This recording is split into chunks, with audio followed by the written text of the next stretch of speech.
하나님 말씀 보겠습니다.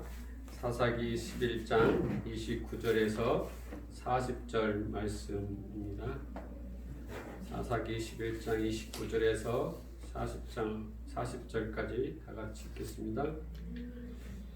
이에 여호와의 영이 입다에게 임하시니 입다가 기르앗과 므낫세를 지나서 길르앗의 미스베에 이르고 길르앗의 미스베에서부터 암몬 자손에게로 나아갈 때에 그가 여호와께 서원하여 이르되 주께서 과연 암몬 자손을 내 손에 넘겨주시면 내가 암몬 자손에게서 평안히 돌아올 때에 누구든지 내 집문에서 나와서 나를 영접하는 그는 여호와께 돌릴 것이니 내가 그를 번제물로 드리겠나이다 하니라.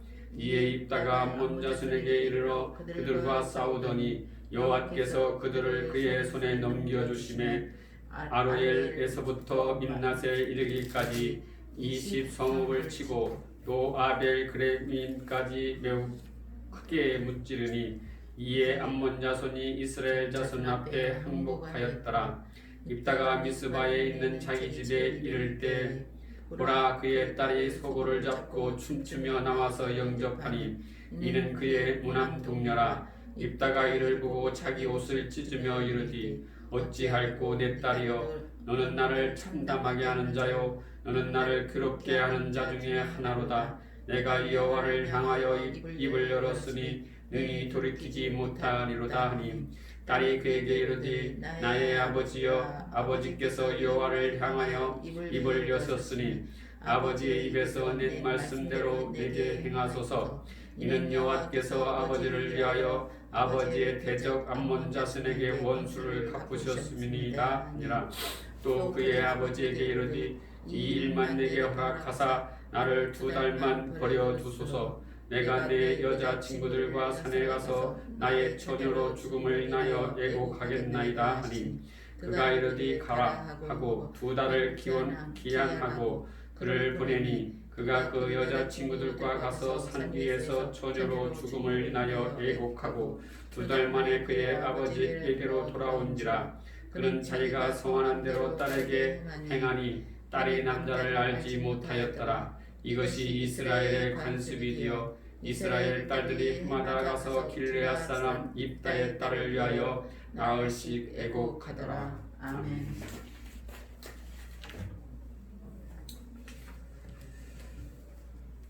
오늘 말씀은 입다가 섣부른 소원을 해서 일어나게 되는 비극적인 이 이야기가 기록되어 있죠. 입다가 암몬과 전쟁을 하기 위해 나가면서 하나님께 서원을 합니다. 하나님께서 자기 손에 암몬 자손을 붙이시면 자기가 돌아올 때 자기 집에서 제일 먼저 나와 자신을 영접하는 자를 번제로 드리겠다는 말씀이지요. 그런데 그가 전쟁에 승리하고 집으로 돌아올 때 제일 먼저 영접한 이가 누구입니까? 입다의 무남동녀 유동딸이었습니다. 입다는 하나님께 드린 서원대로 그 딸을 번제로 잡아 죽였다는 슬픈 이야기가 오늘 본문의 말씀이지요. 오늘 말씀에서 왜 입다가 하나님께 서원을 하셨을까입니다. 전쟁에 나가서 승리하면 되는 것인데 하필이면 왜 하나님께 서원을 하여 그것도 전쟁에서 승리하고 돌아올 때 제일 먼저 나온 자를 번제로 드릴 것을 서원하였을까? 그런데 하나님께서는 이 모든 일들을 다 알고 있었다는 것입니다. 또한 아무리 입다가 철없이 서원을 하여 전쟁에서 돌아올 때 자신의 딸이 제일 먼저 마중 나와서 자신의 서원대로 번제로 드리게 되었을 때 하나님은 그것을 말려주지 않으시고 자신의 딸을 번제로 드리게 하였을까 의문이 들기도 하는 것입니다. 그 의문은 예수 그리스도에게서 찾을 수가 있습니다. 그러면 하나님께서 주신 율법에서 서원에 대해서 어떻게 말씀하고 있는 것일까요?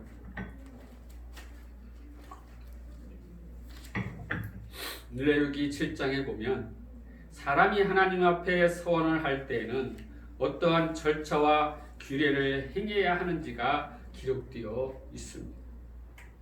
이 기록에 의하면 입다가 어떤 잘못을 하고 있으며 왜 하나님께서 비극적인 사건을 허락하셨는지 알 수가 있는 것이지요. 레위기 7장 16절에서 18절에 그러나 그의 예물의 제물이 서원이나 자원하는 것이면 그 제물을 드린 날에 먹을 것이요 그 남은 것은 이튿날에도 먹되 그 제물의 고기가 셋째 날까지 남았으면 불사를 지니 만일 그 화목제물의 고기를 셋째 날에 조금이라도 먹으면 그 제사는 기쁘게 받아들여지지 않을 것이라 드린 자에게도 예물답게 되지 못하고 도리어 가증한 것이 될 것이며 그것을 먹는 자는 그 죄를 짊어짐이니라. 이 말씀은 서원제에 대해서 말씀하고 있습니다. 이 서원제는 화목제의 규례 안에 서원제가 들어가 있습니다. 하나님께서 이스라엘에게 명하신 제사의 종류는 5가지로 분류할 수가 있습니다. 첫 번째는 번제이지요. 그리고 소제, 그리고 세 번째는 속죄제, 네 번째는 속건제, 그리고 마지막으로 오늘 살펴볼 화목제입니다. 이 화목제 안에 서원이라는 서원제가 들어가 있는 것이죠. 이 제사들은 각각의 의미를 담고 있지요. 첫 번째 번제는 예수 그리스도의 죽으심의 메시지가 담겨 있습니다. 그리고 두 번째 소제는 예수 그리스도의 부활을 의미하고 있습니다. 세 번째는 속죄제는 예수 그리스도의 대속의 의미가 있는 것이고 네 번째 속건제는 예수 그리스도의 속량의 이야기가 담겨져 있습니다. 마지막 5번째 화목제는 완료 승천의 이야기가 담겨져 있는 그런 의미를 가지고 있는 이 화목제인 것이지요. 그중 화목제에서는 감사제와 소원제 그리고 낙헌제라고도 하는 자원제가 들어 있습니다. 화목제의 제물은 다른 제사와 다르게 제사를 드린 자와 제사장 그리고 이웃들과 함께 나누어 먹게 되어 있습니다. 그러한 화목제의 현실을 그림으로 잘 보여주고 있는 곳이 출애굽기 24장에 나와 있지요.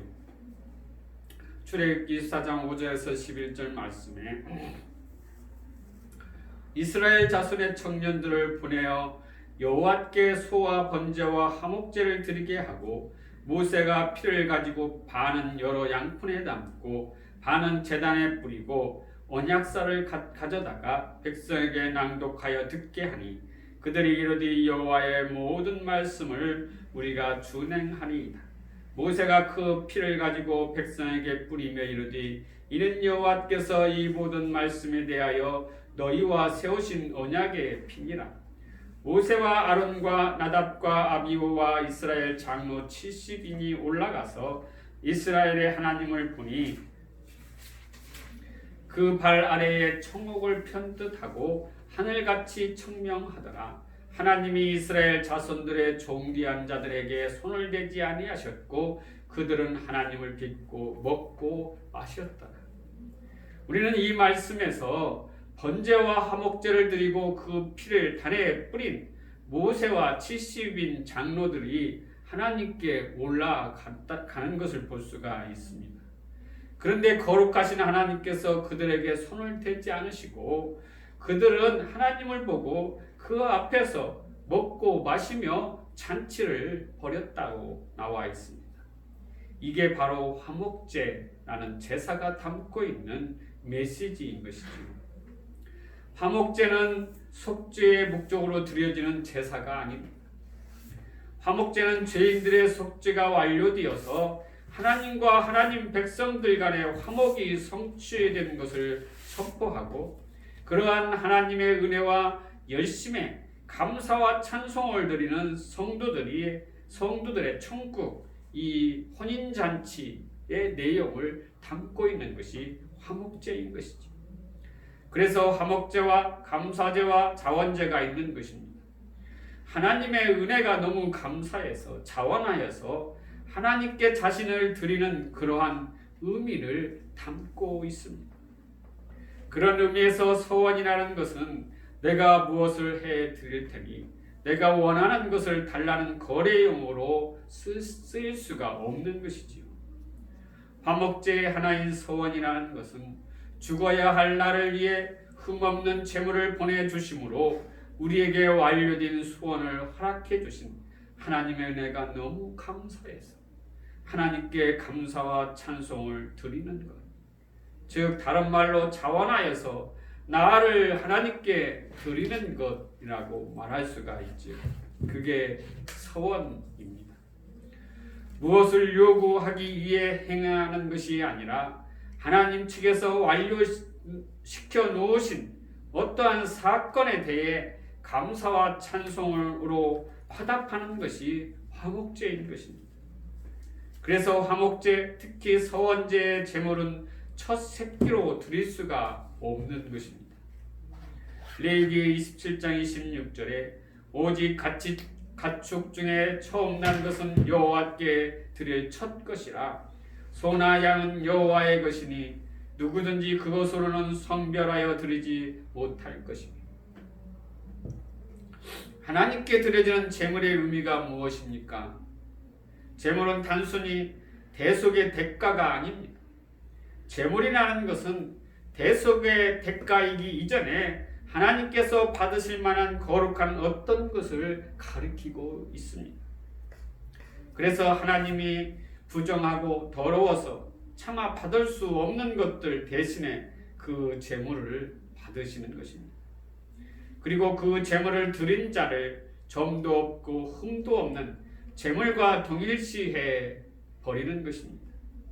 그것을 구원이라 하고 은혜라고 하는 것입니다. 제물이 하나님께 바쳐져서 하나님에 의해 죽는다는 것은 형벌의 의미보다는 피조물의 육적 자아가 파괴되고 하나님의 것으로 채워진다는 상징적인 표현인 것입니다. 왜냐하면 피조물은 그 자체로 가치가 있는 것이 아닙니다. 하나님의 은혜와 생명력으로 채워질 때 비로소 존재할 수 있고 가치가 있다는 것이지요. 그러므로 예수님께서 피조물의 대표로 육신을 입으시고 그 피조물의 구원의 과정을 먼저 걸어가신 것입니다. 그리고 지금도 그 부활의 육신을 입으시고 우리를 기다리고 계신 것이지요. 하나님이신 그분이 영원히 육신을 입으시기로 결정해 버린 것입니다. 누구를 위해서입니까? 바로 여러분과 저를 위해서입니다. 그러한 구원의 역사적 과정을 알기 쉽게 설명해 주기 위해 이스라엘의 처음 것들은 전부 하나님께 구별하여 바치라고 하신 것이지. 하나님의 처음 것이 바쳐짐으로 해서 죽어야 할 자들이 살아난 창세전 언약의 성취를 보여주기 위한 것입니다. 출애굽기 13장 12에서 16절에 너는 태에서 처음 난 모든 것과 내게 있는 가축의 태에서 처음 난 것을 다 구별하여 여호와께 돌리라.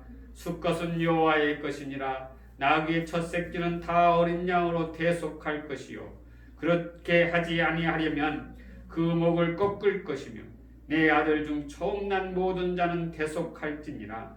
후일에 내 아들이 내게 묻기를 이것이 어찌 됨이냐 하거든 너는 그에게 이르기를 여호와께서 그의 손에 권능으로 우리를 애굽에서 곧 종이 되었던 집에서 인도하여 내실세 그때에 바로가 완악하여 우리를 보내지 아니하며 여호와께서 애굽 나라 가운데 처음 난 모든 것은 사람의 장자로부터 가축의 처음 난 것까지 다 죽이셨으므로 태에서 처음 난 모든 수컷들은 내게 여호와께 제사를 드려서 내 아들 중에 모든 처음 난 자를 다 대속하리니 이것이 내 손의 기호와 내 미간의 표가 되리라.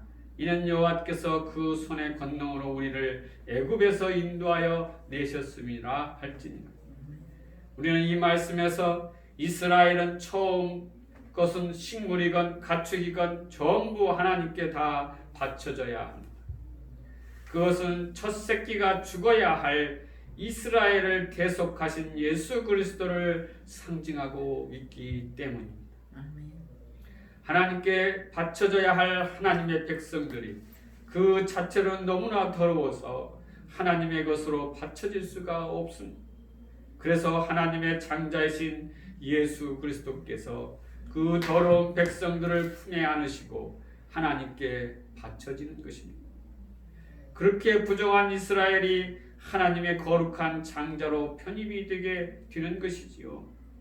그러므로 이스라엘의 모든 좋은 것들이 하나님께 바쳐져야 한다는 하나님의 명령은 오직 하나님의 장자만이 하나님이 받으실 만한 제물이 되신다는 예수 그리스도의 거룩성을 보여주심과 동시에 그 거룩하신 예수 그리스도 안에서 예수님의 동생들 즉 성도들이 하나님께 거룩한 제물로 드려질 수 있는 신분을 획득하게 되는 것, 그것이 오늘 말씀의 이야기이고 은혜의 이야기를 할 수가 있는 것입니다.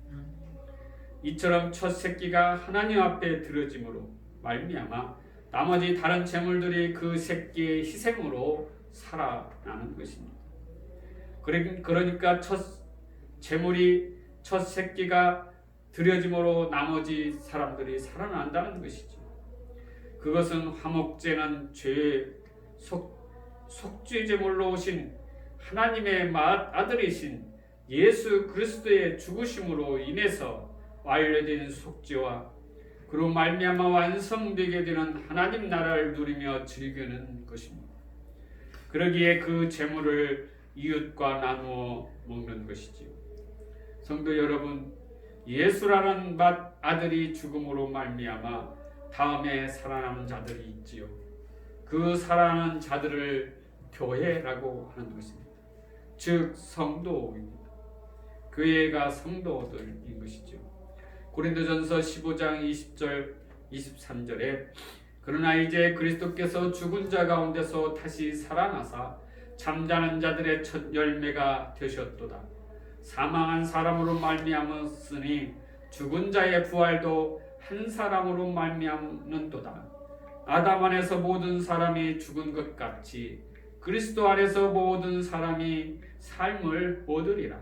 그러나 각각 자기 차례대로 되리니 먼저는 첫 열매인 그리스도요, 다음에는 그가 강림하실 때 그리스도에게 속한 자요.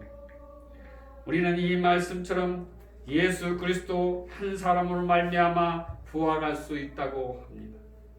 아담의 죄로 모든 사람이 죽은 것을 그리스도 안에서 모든 사람이 살아난다는 것입니다. 그러므로 그리스도 안에 속한 자는 다 그로 말미암아 살아난다는 것이지요. 예수 안에 살아난 자들, 즉 성도는 예수만 드러나는 삶을 살아간다는 것입니다. 그래서 하나님의 나라를 누리며 즐기는 화목제로 자신이 하나님께 바쳐지는 것이죠. 첫 것이 아닌 제물, 즉 구원받은 나가 다른 이들에게 나누어지는 잔치가 벌어지는 것입니다. 그게 하나님 나라입니다. 하나님 나라를 사는 하나님의 백성들은 처음 것으로 이 땅에 오신 예수 그리스도에게 거저 하나님의 제물이 될 수 있는 자격을 얻게 된 우리를 첫 열매라고 부르고 있습니다. 처음 것의 삶을 그대로 답습하여 살게 되는 것이 성도인 것입니다. 야고보서 1장 11절에 그가 그 피조물 중에 우리로 한 첫 열매가 되게 하시려고 자기의 뜻을 따라 진리의 말씀으로 우리를 낳으셨느니라. 말씀에서 우리는 반드시 하나님의 아들이 가신 그 십자가의 길을 실제로 하여 살아가야 된다는 것입니다. 그러한 화목제의 현장 속에서 일어나는 것이 서원입니다. 그러므로 서원은 내가 무엇을 하나님께 드려 보상을 받는 것이 아니라 하나님께 내 것을 빼앗기는 것입니다. 나의 모든 것을 주님께 빼앗겨 주님의 것으로 살아가는 저와 여러분이 되시기를 주님의 이름으로 축원합니다. 기도하겠습니다. 사랑의 아버지 하나님, 은혜를 감사합니다. 우리가 하나님 앞에 서원한다고 약속하고 할지라도 우리는 그것을 지킬 수도 없는 연약한 자입니다. 하나님께서 이 입달을 통해서 서원을 하고 입달을 통해서 말씀하여 주신 것은 예수 그리스도를 표현하고 예수 그리스도로 말미암아 우리가 살아난다는 것을 알리기 위해서 말씀하여 주신 것인 줄 믿습니다. 하나님, 첫 열매이신 주님께서 이 땅에 오셔서 십자가에 죽으시고 또한 그를 믿음으로 또한 부활할 수 있는 저희들의 삶이 되게 하여 주신 그 은혜를 생각할 때 진심으로 감사를 드립니다. 하나님, 저희들에게 은혜를 베풀어 주시고 주님을 믿게 하시고 그로 말미암아 주님 그리스도의 삶을 살아갈 수 있도록 인도하여 주심을 감사를 드리고 또한 그렇게 살기 위해서 성령님 역사하여 주시고 인도하여 주심에 감사를 드리며 저희들의 그 삶이 온전히 드려지는 저희들이 될 수 있도록 주께서 인도하여 주시옵소서. 예수님의 이름으로 기도드려옵나이다. 아멘.